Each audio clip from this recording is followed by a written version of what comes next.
O que será que define quem uma pessoa é? São as roupas que ela veste? O carro que ela dirige? O que ela come? Nesta análise, a gente vai fundo para entender como o ato de comprar acabou se tornando uma das principais formas de construir uma identidade. E para isso, vamos mergulhar nas raízes históricas, bem profundas, da nossa cultura de consumo. E olha, essa ideia não é de hoje, não.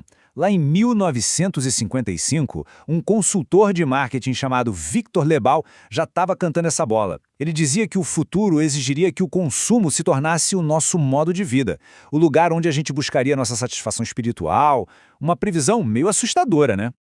Isso nos leva, então, à grande questão que a gente vai investigar aqui. Como é que a gente chegou nesse ponto? Um ponto em que o que se tem parece definir quem se é. Para entender de verdade, a gente vai precisar voltar bastante no tempo. Vamos começar por essa cena do crime que o Lebel descreveu. Para ele, o consumo não era só uma necessidade, era muito mais. Era um verdadeiro ritual, sabe? Um ato quase sagrado da vida moderna, onde o verbo comprar acaba se misturando com o verbo ser.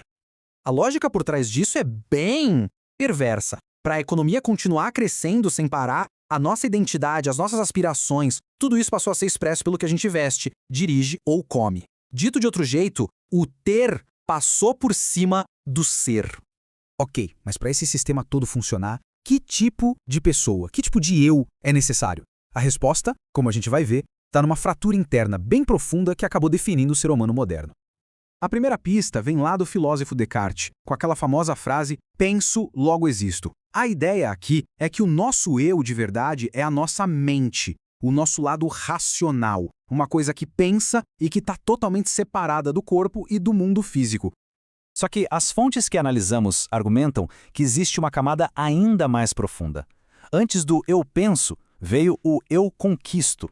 A identidade moderna, então, não nasceria do pensamento, mas do ato de dominar e controlar o próprio corpo, a natureza, os outros. O eu se afirma quando subjuga o que está fora dele. E este slide aqui ilustra o resultado disso perfeitamente. Uma divisão radical. De um lado, a mente, a alma, o nosso eu verdadeiro interior.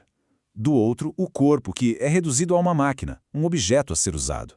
É essa fratura, esse vazio, que o consumo aparece prometendo, falsamente, preencher. Tá, mas de onde veio essa ideia de um eu todo dividido? Ela não surgiu do nada na era moderna. Para entender a origem disso, a gente tem que voltar ainda mais no tempo. Olha que interessante essa linha do tempo. Ela mapeia direitinho a jornada de como a nossa ideia de eu foi se quebrando. A gente começa com a visão de unidade total.